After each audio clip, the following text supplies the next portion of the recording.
This is a one-owner 2016 Acura MDX Tech. There are no accidents or damage reported.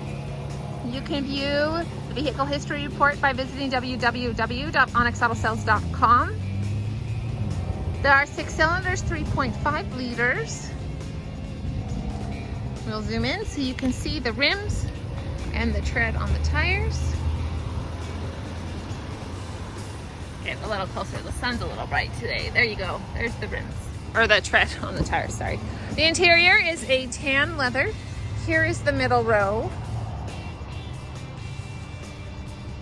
And then to get to the back, you just push that button and the seat slides forward. There's also one for your rear passengers to push. And here's the third row. Okay, we'll go up front now.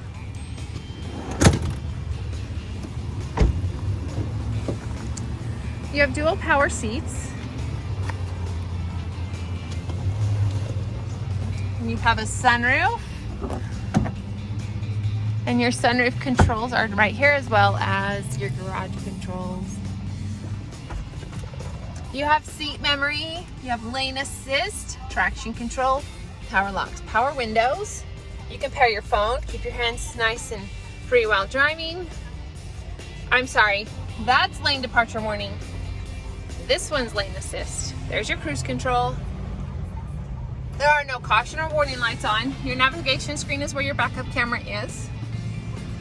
Then there's your audio controls, as well as you have dual climate control, heated seats. There's your navigation controls. You have a 12-volt port in here. And then you also have USB auxiliary and a 12-volt port, another 12-volt port in there. If you're looking for an all-wheel drive vehicle, come into Onyx Auto Sales and take this Acura out for a test drive. We are located at 95 West, 400 North in Logan, Utah. Purchase your vehicle from Onyx and you will drive away with a smile and a full tank of gas. Onyx Auto Sales, let's rock!